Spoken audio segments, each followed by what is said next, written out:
This is Trend Following Radio, where great thinking comes alive.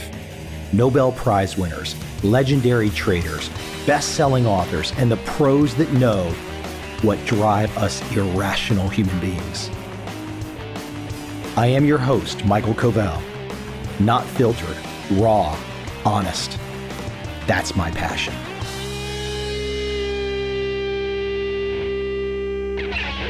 I've had the good fortune here in 2019 to compose the foreword for Larry Haight's first book, Larry Haight, featured in Jack Schwager's The Market Wizards.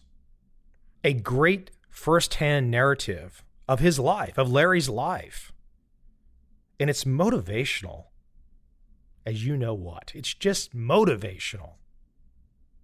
It's titled The Rule, and the rule is based on David Ricardo's rule of cut your losses and let your winners run. Now, with that set up, I'd like to introduce my guest today, Bill Wooditch, author, motivational speaker. And Bill is right there with Larry's headspace, even though Bill is not talking trading at all. That's not his perspective. Now, he has a risk finance background. He understands all those issues. But consider the title of his book that we will talk about today. Fail More. Embrace, learn, and adapt to failure as a way to success. Now, for those of you that know something about Larry Haight, you now know why I connected Larry Haight to this conversation. It's right there in the same headspace. I could put Bill Wooditch and Larry Haight in the same room and they'd have a fantastic time because they get it. They get the idea that you're going to take small losses in your life. I mean, they could become big losses, but you got to manage that. But the idea is to keep trying, fail, take the small loss, stay in the game. Don't worry about the sunk cost, worry about the opportunity cost. The opportunity cost of what you're missing if you just sit there in the same damn cubicle and you don't do something new. Before I go off on any further tangent, let me jump right into my guest today, Bill Wooditch, as we talk about failing more.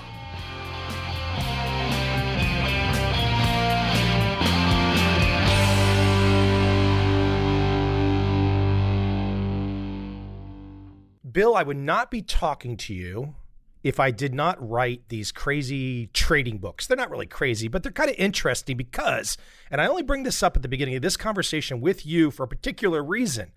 The trading books that I wrote were all about getting into the game, taking a chance, knowing that you're going to have many small losses.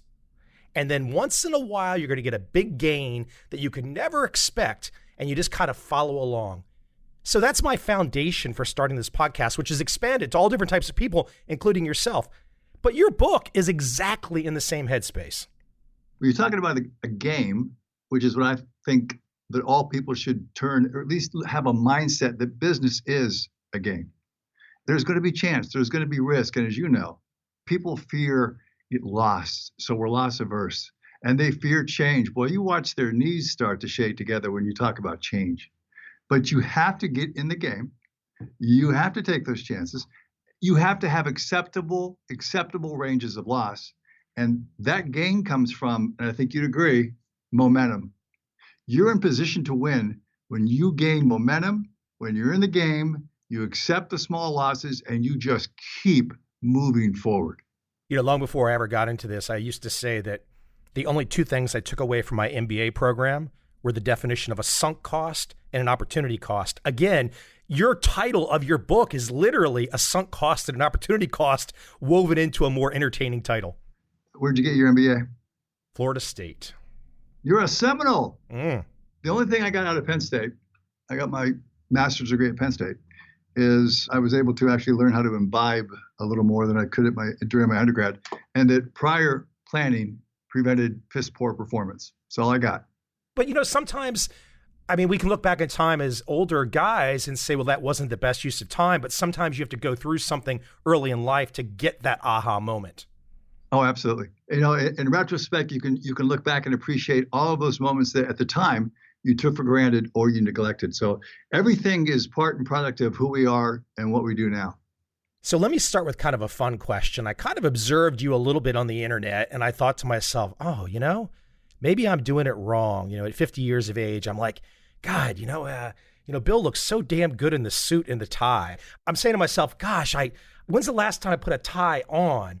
And what's so interesting about it as I think about it, because this nice, great polished image that you're giving. Now, the Silicon Valley mindset, the Steve Jobs or Mark Zuckerberg would be kind of the t-shirt and jeans look. It's not necessarily how you approach it, but why don't you speak to it? Because I know for a certain part of the world still, that polished image, and I'm not making fun by any stretch of the imagination. In many ways, I'm jealous or envious that I don't have it. But for a good portion of the world, there is still an image issue that we all have to deal with. And I'm giving you the compliment because when I see your stuff online, I'm like, damn, Bill's polished. Well, thank you. I think that, Michael, that confidence enters the room before people are ready to even think about your competence, to even look and see if you're competent. Not that the clothes make the man, but if you look back to Mad Men, okay, they're in that era. It was du jour. It was normal. It was expected for people to wear suits, sometimes even hats at work. So, the iconic, the Maverick wearing a t-shirt would stick out. And it would be, wow, that guy's either crazy, eccentric, but he's different. Now that's me wearing a suit because I'm in my company, everyone's casual except me. And I keep that to keep myself in that, I want to be tight and I just feel tighter and I want that image. And I just feel better when I'm presenting I'm presenting forward. It's just part of my personal makeup. I think what you're really saying is to all of us is you need to find that something that does give the confidence. You have to have the confidence, and there can be tools or tips or tricks in your own mindset or your own way of being that you use to walk into the room with that confidence. Absolutely. You can't have faux confidence. And the other thing is this, Michael, is that you have to be you. At the end of the day, you got to be you. So if you feel a certain way in what you wear, make sure it's because that's you, not because you want to try to be someone else and, dress that way. Like used to be like, what, dress for success or dress like a success. Yeah, that's not going to make it. So you've got to be you and you've got to be comfortable in your own skin. And for me, I like sitting around in a suit. Kind of goes back to that old classic era. You do give the appearance that I saw on the net. You give the appearance that you could have been on the Mad Men cast. So all props to you. It's actually props to my tailor. He makes me look really good. Let me jump in with a big one to kind of start to tear apart some of your content and where you've gone, because what a great title. This is one of these titles that I would have loved to pin a book under. Fail More. I mean, that's got to scare people, and it's going to scare a lot of people initially. It's going to cause a lot of people like me to go, oh, this guy gets it. But let's start with an example, which I really love. I don't even though I'm calling you from Asia, I don't currently, that I know of, use any of his products. He's probably worth, I don't know, I haven't looked at Wikipedia for a long time. He's probably worth 50 billion, maybe 100 billion, who knows now. This would be the CEO of Alibaba, Jack Ma. Is it true? I'm assuming it's true because I don't think you would write it if it wasn't. Did he really get turned down for a KFC job? I heard that from his own mouth. I fact-checked everything 3 or 4 times. That one, I had to make sure I heard that. I watched him do the interview. Yes, he's the poster boy for failing. You can't fail more than Jack Ma. Interviewing for the police and there's 4 positions and he doesn't get that. I mean, he applied to college 10 times, didn't get in. Well, hold on, this is Harvard. He was applying to Harvard for 10 times and didn't get in. I can understand that. He's the poster boy for failure. Just the way he was able to come up like the Phoenix when he learned that his barrier to success was he had, like me, he had huge problems with math. He focused on his strength, learned and sharpened his English skills. It opened up the door for him, and he just rushed through it. He's a poster boy for failure. He's one of my favorites. You can't fail any more than he did. You know what I love so much about his example, too, is that there were plenty of people in the mid-1990s who saw the internet for the first time and said to themselves, that's interesting.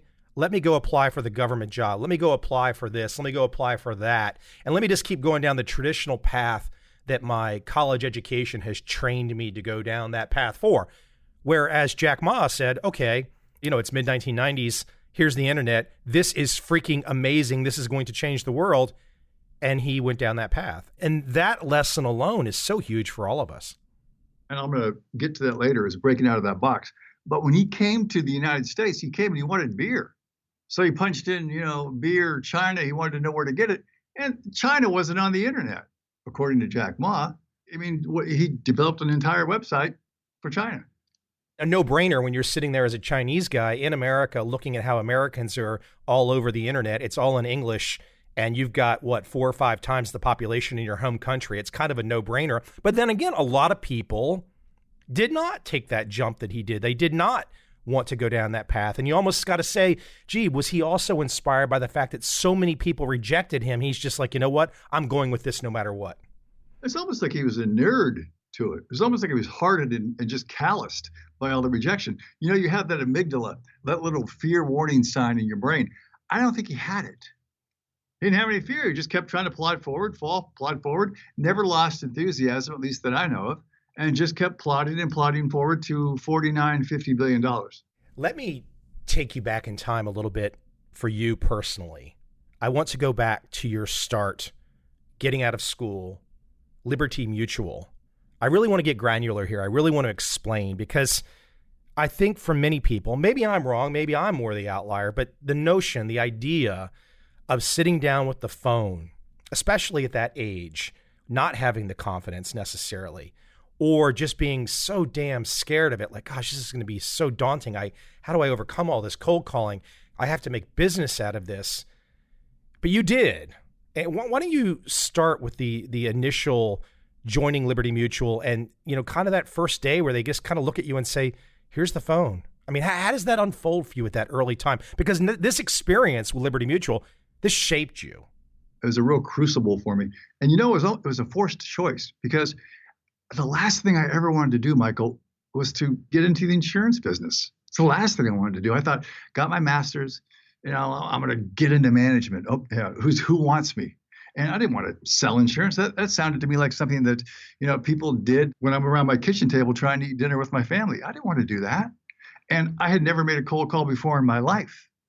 But what I had was this connection, this deep, deep connection to my past, and to the want, to the need, to the fear of being less than, to having nothing, to having no money.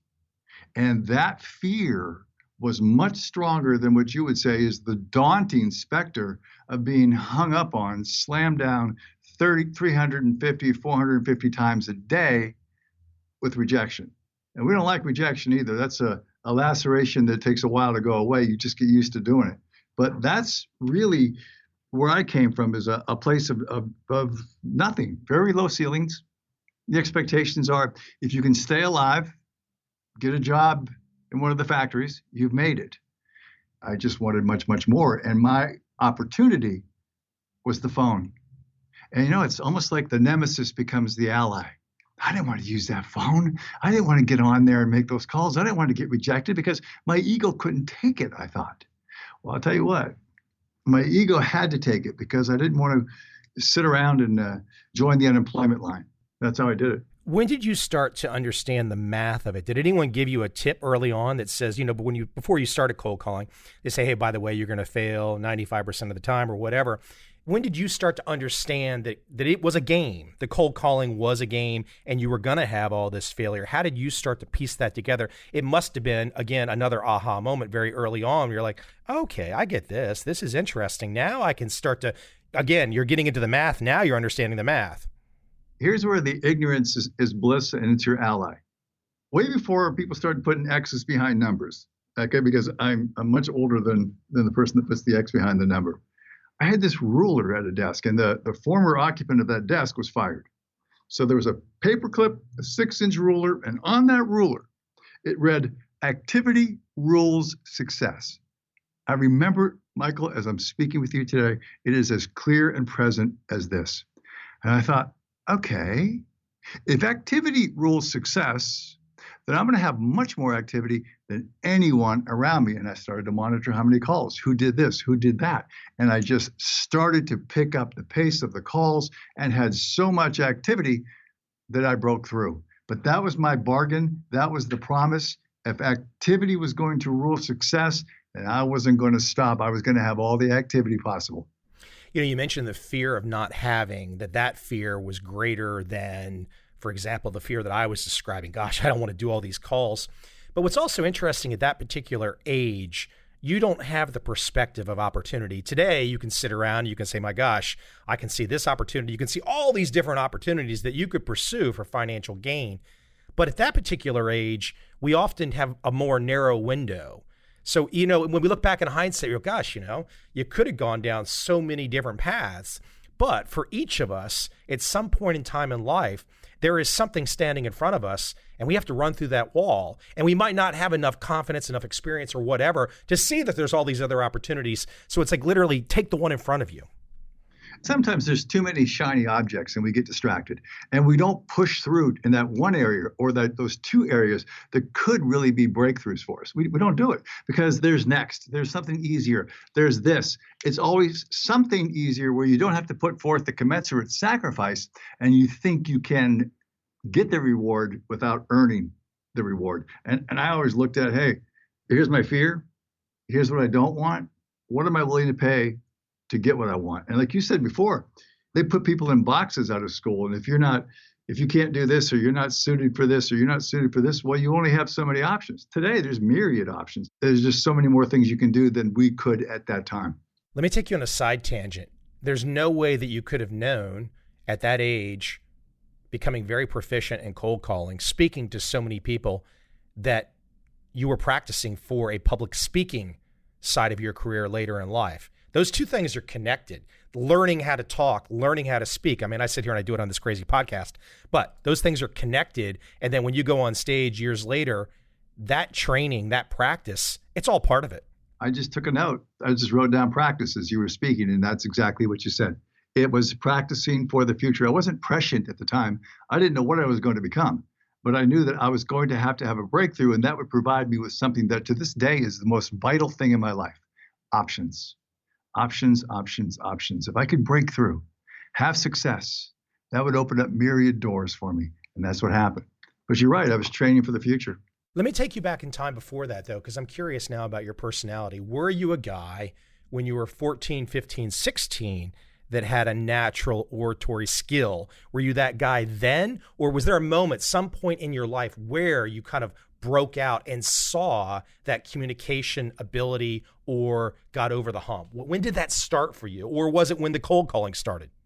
According to my mother, when I was very young, she said, you better hope you get a job talking because that's all you can do. So every time I got into trouble, which was often because I was a maverick, I'd talk my way out of it. So I think the glib oratory comes from being afraid I was going to get into trouble, and I was always messing up. So I just keep talking. That's really what happened. Let me take you into someone else who I really appreciate. And I think this goes right to the heart of our conversation, the heart of your work. Another gentleman who's done quite well, who also really started to make a name for himself in the 1990s, made a lot of money off a transaction in Yahoo. This would be Mark Cuban. He said something the other day, and you've got some other comments in your work about him, but he said something the other day that I really thought was great. And he said, following your passion is just a bunch of you-know-what.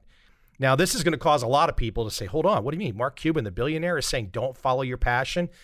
And then he said, follow your effort. Now, this is tricky. Why don't I let you tear it apart? Well, I think we can go broke following our passion. And I think that passion evolves in the pursuit of your effort. And I think when you actually apply those efforts, when you actually put forth the best effort in a job or an opportunity or a career that suits your talents, because I might want to play in the NBA. Sorry, I'm 6'2", can't jump, can't shoot, not going to make it. No matter what my intent, no matter what my passion, I'm probably best served somewhere in the playgrounds of Laguna Beach because I'm not going to make it in the NBA. But if I can find the right environment that's fertile for me, it's fertile for my type of skill set, then I'm going to blossom. And that's where I have to put forth the effort. He's blue collar like I am. He's from Pittsburgh, and I'm from Western PA. And back then, we didn't follow passion. You got a kick in the butt and out the door you went. You went out there and put forth the effort, and you brought home the money because you had to survive to the next day. That's so simple, so clear, and so misunderstood by so many people. And I will guarantee you that across the university system in America today, that's just not said. That's not said. They bring folks in and folks get into some obscure class and they pick what they think is their passion at age 19. And, they're not putting forth the effort. And, if you go down the path of putting forth your effort into something, you might find that you love it. And as Cuban said, when you get good at something, that makes you feel good. And it doesn't make a difference what it is. It's a form of competence that feeds, here we go back to the C word, that feeds your competence. That competence will feed more competence. It's like a circle that's entwined. And if you want to see a car crash, just watch classroom theory or even boardroom theory get put into play as practice and watch what happens with reality. Mike Tyson once said, everybody has a plan until they get punched in the mouth. It's the same with theory. We can have the best boardroom theory in here. It's a perfect plan. We sit down with a client, everything changes. It just does. The theory needs to be put into practice as we've got to be able to change. We've got to be able to be agile. We've got to be able to be flexible. We've got to be able to fail. We've got to be able to learn from our failure. Let's open it up, dissect it, and then let's do it better the next time. Let's talk more about failure because I love your title. The title's absolutely great. I don't know what percentage of the overall population would get it because you had to have known when you made a title like that a lot of people were not going to be able to perhaps get it. They're walking by the airport and you've got your choices of things you can choose. I can choose, fail more or, hey, it's a really shiny, happy day. You're awesome. You're wonderful. You're going to make $1 million tomorrow. Well, my gosh, I'm going to pick that book. I don't want Bill's Fail More book. What I actually said is I don't want to chase any more rainbows. I don't want to see success books. I think if you walk through an airport, you look on the shelf, you see all these balloons and follow this, and here's your passion. And you see in the middle this metaphorical middle finger sticking out. This says, fail more. It's like blank you. Now that, whether it sells 1 or 1 million copies, is me. So let me give a concrete example. Since what I love about Fail More is you're applying it to the human condition. But to give some other examples kind of out there that have become the norm for society, or at least they're going that way. Jeff Bezos, he will openly say, my gosh, we've tried 1,000 things at Amazon. You don't hear about our failures. You only hear about Alexa and Prime and stuff like that. Jason Blum up in Hollywood, he makes films on a shoestring budget. And he says, I'll make a film for $500,000 or $1 million. I don't know which one's going to succeed. Boom. Bill Gurley up there in Silicon Valley, venture capital. I mean, Fail More is really a venture capital mindset. Absolutely. And you put yourself in play when you shake hands, whether you're on the phone. It's the human dynamic of relationships. So you need to keep modifying and changing and at least improving your way of relationships, because that's the way. Communication, how you can persuade, how you can read people. And you might be way off one time, you might be off again, but the more you keep refining, the better you get.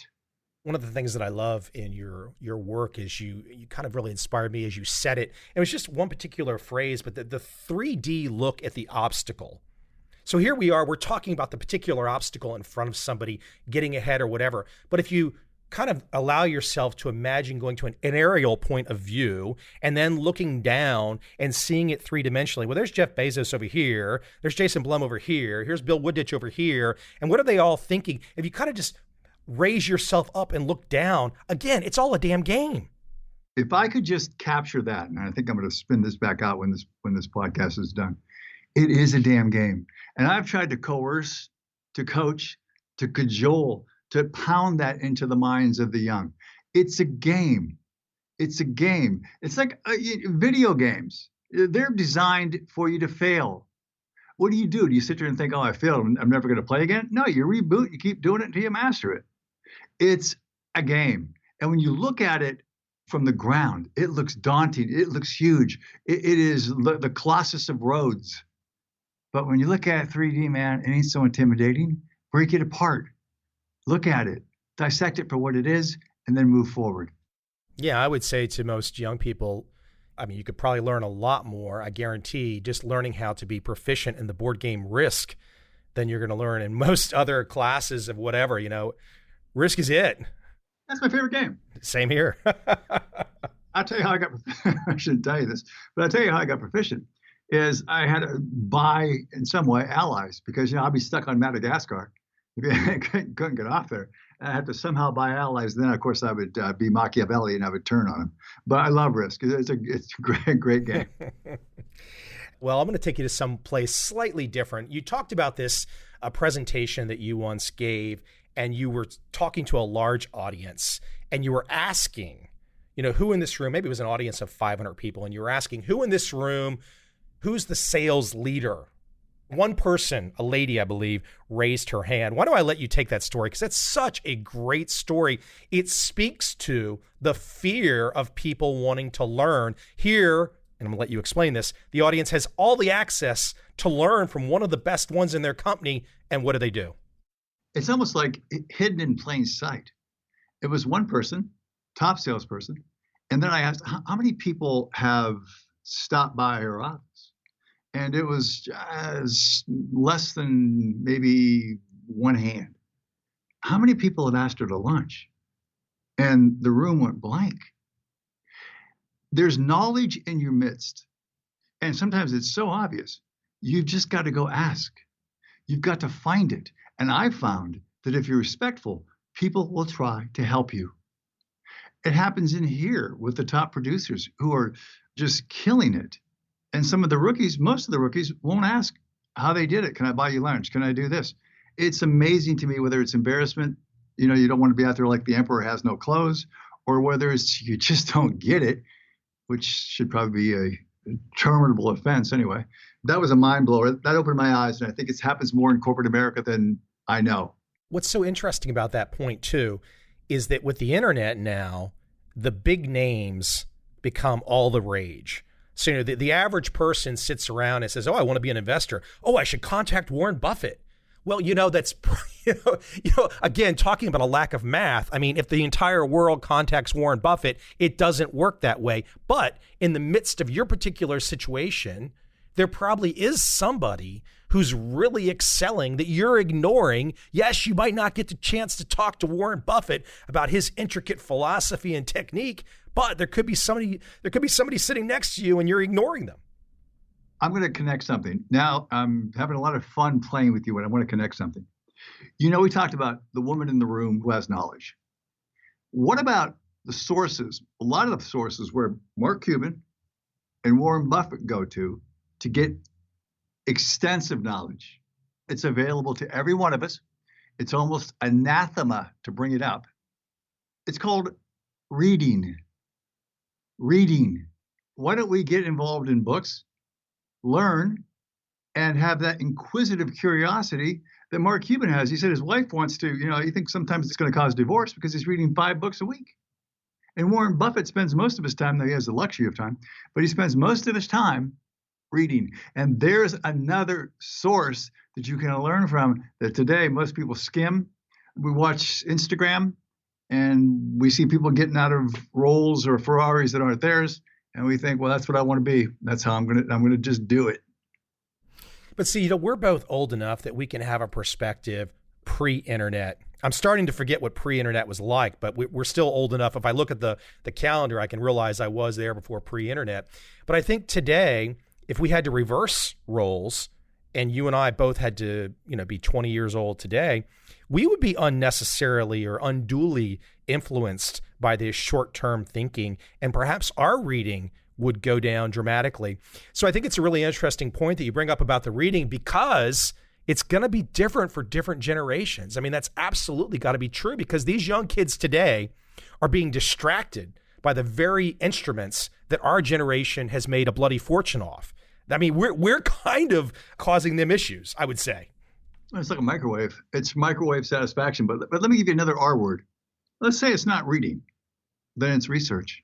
Because really, to me, that's what reading is.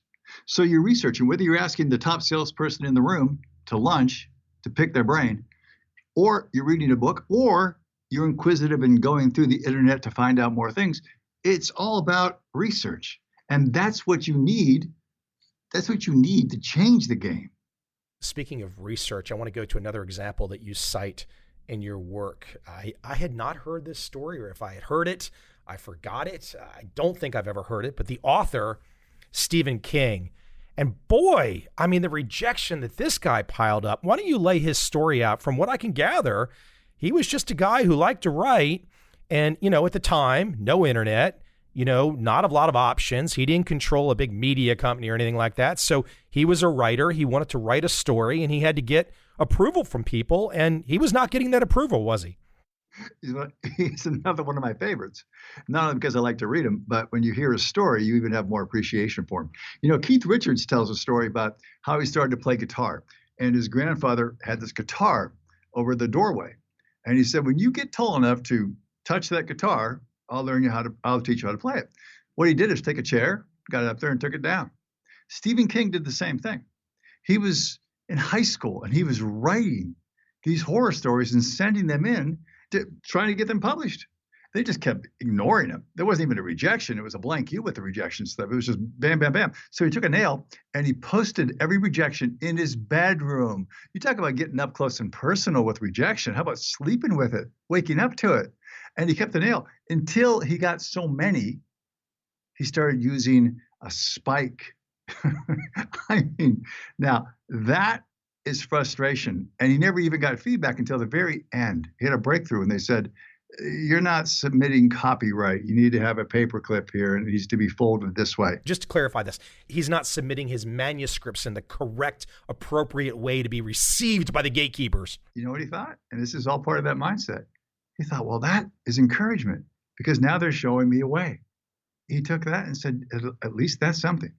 And he kept writing. And I think if you want me to keep going. Yes, absolutely. Go into Carrie for sure. He had Carrie in the trash can. He couldn't relate to Teenage Girl. He wrote it, couldn't relate to it, didn't feel it, threw it in the trash. His wife picked it out of the trash, read it, said, I'll help you. Do not give up on this. He said, I can't feel it. I will help you. Do not give up on this. And that's where it all started. An amazing story. And he took Carrie.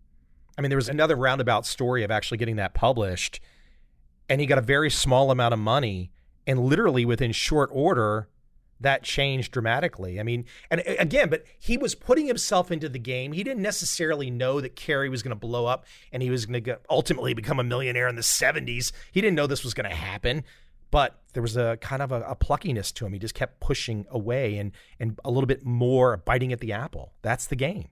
There's a great writer, I'm sure you've heard of, is Charles Bukowski, and he just had to get it out. He always said, I just have to get it out. Now, he had demons, so does Stephen King, but the writing was a way of a catharsis, of a purge, getting it out. And Stephen King just had to keep doing it. To this day, he's prolific. He just kept doing it. And Carrie sold, I think, the book rights for $300,000, and the initial was far less, like $27. Amazing. Big picture. Big picture. All these things we're talking about, though, it really forces the individual to look in the mirror and say, what do I really want?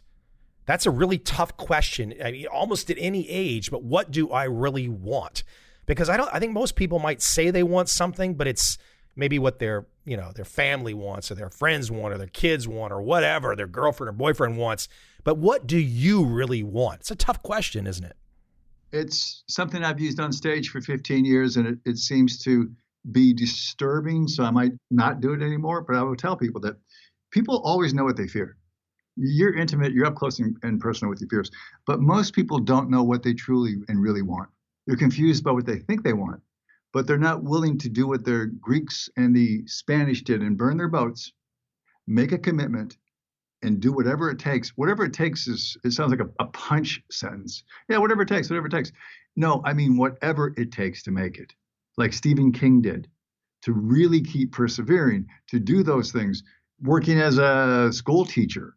What do you really want? You're right. Most people do not know what they want. They always know what they fear. So they run from what they fear, but not toward what they want. How has all this technology, all this ability to communicate, how has this not helped us to get more clarification on what do we really want? Because I kind of get the impression that it's gotten worse, I would say. I think people are so caught up in the devices, so caught up in the other lives, and which often is just pure fantasy, the Instagram living and all that kind of stuff. Is there a way that when you talk with young people today, is there a way that you try and get them over the hump? I mean, because again, you and I are going to have a bias to a certain experience, and younger people today are going to have a bias to another experience. How do you start to break that open for people? I want to break down two things, and this is a process. But the first thing that I learned is something Socrates learned at the Oracle of Delphi, and that is know thyself. Now, the self is going to take on many forms, many iterations. It's going to change over time, but the true core self won't change. You've got to be in touch with who you are and not deny or attempt to delude yourself from what and who you truly are. That's number one. And from there, I would challenge everyone to come up with their own definition of success, not the external driven, I want this, I want the house, I want this, but the intrinsic, the internal demands. What is your version of success to you, not to anyone else? And when I work with those two areas, knowing yourself, being true to yourself, and then being able to differentiate what true success and happiness is, two separate areas, I think I make progress with some. But no matter what, technology is not going to show us the way. That's up to us. And we have the flashlight. We just have to look inside. And, adding to you, from you, stealing from your work, success is the process. It's not the destination. Absolutely.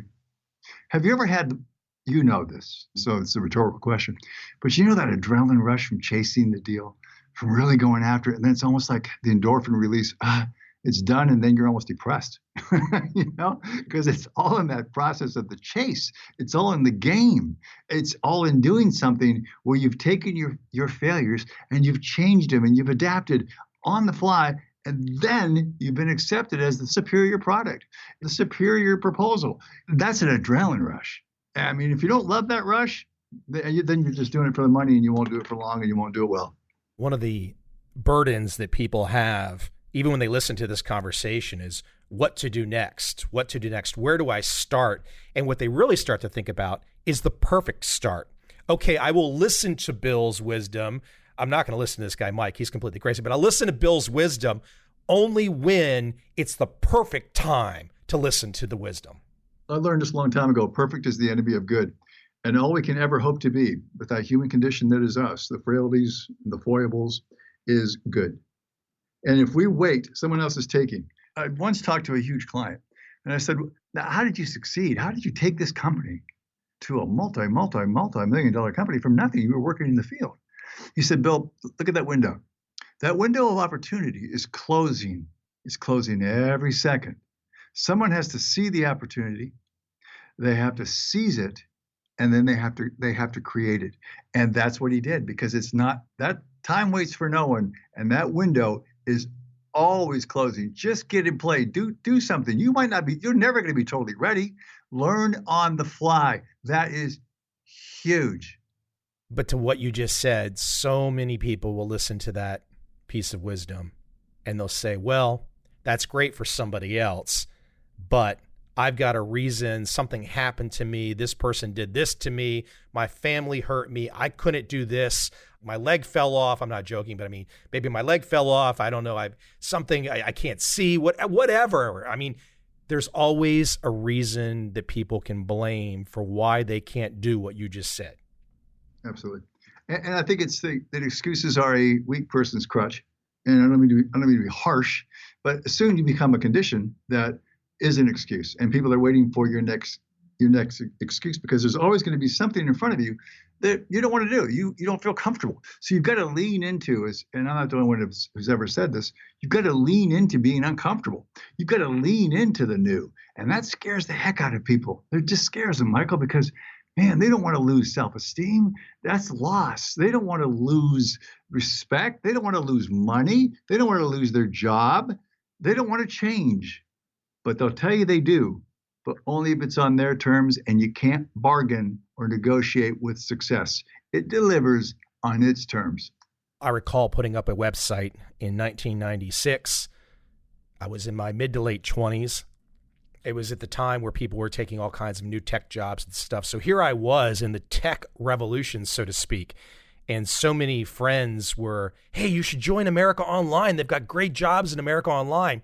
And I remember sitting there thinking, what? I don't get it. I just don't get it. But to your point, I was ostracized for sure by certain friends because I was not joining the team. I was not doing what everyone else was doing.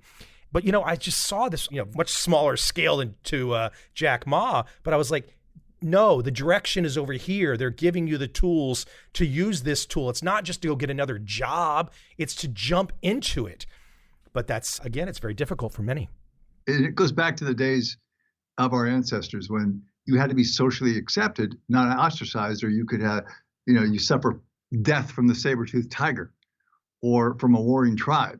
So to be that outcast, in our nature, we want to fit in. I don't know. I have that program, that DNA that just, I really don't care. What's great about that point, though, too, is that if one is ostracized by the current group that they're in, you have to imagine the other group that you don't know that won't ostracize you. So it's like we grow up with the friends and family that have got a certain view, and most of those people are not going to move 1 mile from where they were born. So the issue is, can you imagine the other people like Jack Ma that you don't know in China? Can you imagine those people and be inspired by them before you ever meet them? Because if you just stick to what you were born around, then you're just going to stick to that. And you're going to get the same or diminishing results. You've heard this before. If you're the smartest man in the room, find another room. And you're the average of the 5 people you associate with, and those aren't mine. But you've got to keep going with those people who you aspire to be like. You've got to find that group and then the next group, because those are the groups that are going to push you forward. Those are the groups who will support what you're doing, and you make them better as they contribute to you. Or you're going to wallow in misery with people whose problems are about the size of packing a grocery bag, and that's the size of their income. You're not saying that to be mean. You're just saying that very factually. There's not a mean bone in my body with that. I come from a tremendous place of gratitude and help. Maybe it's an arrogant word, but to provide a way for people. But at the end of the day, they're the ones that have to do their own push-ups. And I'm going to have a get tough conversation about mindset. And it's going to be a lot about my own bias, because that's what I've done. And there's a confirmation bias toward how I've done it. But I would point to other people and get your knowledge from a number of places, get your wisdom where you find it, and open yourself to the possibility of something different. Just open yourself to the possibility. You just mentioned mindset. You also source her in your work, Carol Dweck, author of the book Mindset Psychologist from out west in California. And she's got the perspective, and I'll let you expand on it, the fixed mindset versus the growth mindset, because that's what we're talking about right now. Tremendous, tremendous breakthrough. I think it's one of the most important things that have happened in the past 20 years. What she was able to prove, and you'll see this today with a scandal. Just picked up, I think it was the New York Post. I shouldn't tell you what I read, but you're going to completely take me off. But it's fun, though. Oh, no, that's my diversion. But, the SAT scandal, where people were having tests taken for them, and this company was in California, was generating millions of dollars taking SAT scores, because the parents believe that the higher the scores, the better the school, the more the money. See, that's a fixed mindset. And those students are raised to get the A. Dweck went in and did some groundbreaking work on giving people insoluble problems. So she gave kids 2 sets of insoluble problems, and she found the ones who were fixated on getting an A would quit, would become frustrated, didn't want to do anymore. And the ones that had a growth mindset were into the problem. They were into trying to solve it. They were into the process of solving, not so much into what is the result. And that, she said, translates even more than IQ, thank God for me, into more financial wherewithal in the future. I still recall in high school, the teachers and friends, it was like, Mike, why are you not pursuing A's? Don't you know, Mike, that not having A's won't get you into the college? Don't you know, Mike, if you don't have the A's and you don't get into the college, you won't get the job that you want? Don't you understand all this, Mike? As they're telling me as a 15-year-old skeptic, and I'm thinking, these people are all full of shit. Yeah, this is the only similarity between me and Jack Ma. I knew at an early stage that no matter how much I prepped, had tutors, studied math, I wasn't going to get above a D. So I had to work on my strengths. And to this day, that's what I do. I try to minimize my weakness, but I don't try to maximize those areas where I can't bring it up to a certain level. So I have hyper focused on communication, relationships, writing, being able to use what I think are my strengths instead of trying to waste time with stuff like math that was never going to get me anywhere anyway. I want to ask about something that I'm curious about. If the audience is curious, that's great for them too. But I want to learn something that I can use too, because I'm always asking people, especially those that have appeared on stage. And I've had the good fortune to appear on stage a few times here and there. I've had the good fortune to get actually an audience in China of well over 1,000 folks. And that's an interesting experience to speak to 1,000 people.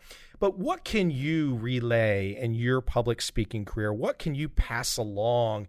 Those insights, if you're sitting down and you're speaking to, Jack Ma, he's a public speaker. If you guys were sharing notes and talking about the high level of public speaking, what would be some of those insights that you might pass back and forth? I'm engaging from the heart. I'm not trying to impress from the mind. I'm trying to engage with stories, and I'm looking one-on-one with the people and trying to make that connection. I'm staying within my lane.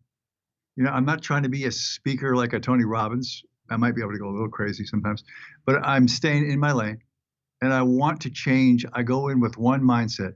If I can change, if I can at least alter, if I can at least open one mind, and if I can maybe provide some sort of spark that people could learn from and grow from, then I'm successful. And that translates to 1,000 people, 2,000 people. I'm really after that. You can't win them all. You're not going to win everyone in the audience. You're going to win about 30%. Of the 30%, maybe 10% will do something. But you're really focused on making that difference for them. It's not about you. And I love being on stage. I'm probably more comfortable there than I am being in a one-on-one situation, by far. So what's interesting about that is so many people can hear that and think, oh my gosh, because the amount of preparation, I've got to be perfect to be on stage. I've got to be perfect. The reality is when you go on stage, the last thing a good speaker is thinking about is being perfect. All you're really thinking about, and I'm sure you're going to back this up, is just being you. Yeah. One of my biggest ones was in New York, and it was a major talk. And the mic went out in the first 15 seconds. And I just got up there and just, did some mime stuff, had some fun. Everybody started laughing. They got it back up and it worked. And I think in being imperfect, there's almost like a relatability to it. When you're up there trying to be so polished, you're not relating from the heart. You're all about performance. And this, for me, is not about performance. It's about connection. Just to go off on a side tangent there from the point you just made, one of the podcasts that I occasionally check out is Joe Rogan's, and I don't usually listen to it. I will kind of watch the videos sometime.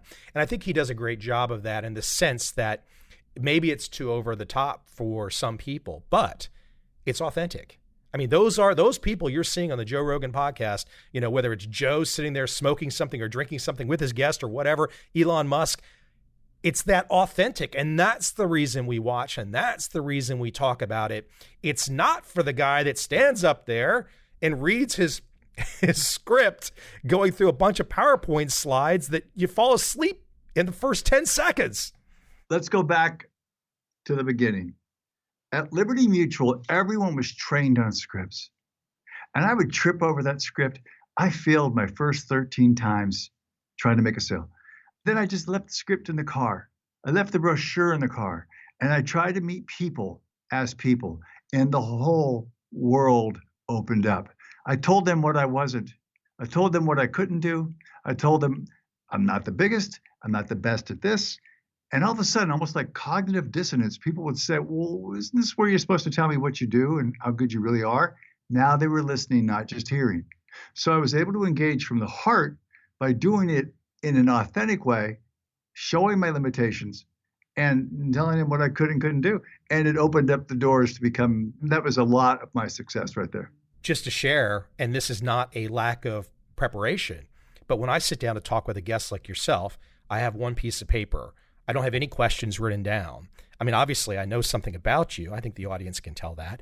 But I don't want to have what you're just talking about right there. I don't want to have a script of questions. And I do know, and I tell this to other guests, when you go on some podcasts, you can kind of tell that folks are going down a question list. And that's not what the audience wants. The audience does not want Mike to have 10 questions that he's reading off a piece of paper to ask Bill. Everyone's already asleep. So would you say they want organic? Now, here's another issue there too. I honestly don't care what my audience wants. I care what I want. I do what interests me. And if that continues to interest the audience, then I've got something. But the moment I start trying to cater to them, whoever them are, I'm done. You've lost. Bill, I appreciate you coming on. The book, Fail More, Embrace, Learn, and Adapt to Failure as a Way to Success. Again, this is the middle finger book that you will see in the airport that is screaming at you to buy. It is one of those things. You've written it in a way where you can pick it up and open to a page and see a sentence, and it's kind of like, oh man, I feel better now. I feel motivated now. At least that's how I feel. I know some people are still going to be scared, and they're going to look for the balloon books in the airport and stuff like that, and they're not going to want the book that's screaming, you must fail more. But I do. So we talked about this before we started to write the book, and I was talking to my assistant, Kelsey McDaniel, who was just invaluable in helping me with the book. She was my sine qua non.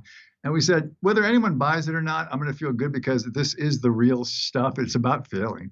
And I don't care what you want to call it, but that's the way you move forward. You're not hermetically sealed in some bubble. But I just wanted to see it, and I will, in 200 airports, screaming out there, fail more, like that. I don't know. It's the maverick in me. I got to tell you, this might have been too much, but I can think of, I was in a Singaporean bookstore recently. They had the best-selling books right there in the front. And like 5 of the books literally had the word, literally had an F-bomb in the title. Like, this is the new thing, to put that word in the title, right? So you could have just done fail more with the middle finger on the front cover. I would have gotten into trouble with McGraw-Hill, who would not let me do what I really wanted to do with it. But it's more closely aligned to what you said. Would have probably taken off and become a bestseller. Yeah, you're right. Who knows? For the paperback edition, you might have to go in there and pound some sand on the desk and say, hey, we need that middle finger on the front. Again, the book, Fail More, Embrace, Learn, and Adapt to Failure as a Way to Success. I appreciate you coming on today. Hey, is there a place we can send people? Where can the book, Amazon, all that kind of fun stuff, where can we send people? Website? It'll be on Amazon. It'll also be, you can look me up at Bill Wooditch or Bill Wooditch, WOODITCH.com. And you can find the website and a whole bunch of other neat little things in there. Bill, I appreciate you coming on today. Hey, love talking with you. I really did. So thank you, Michael.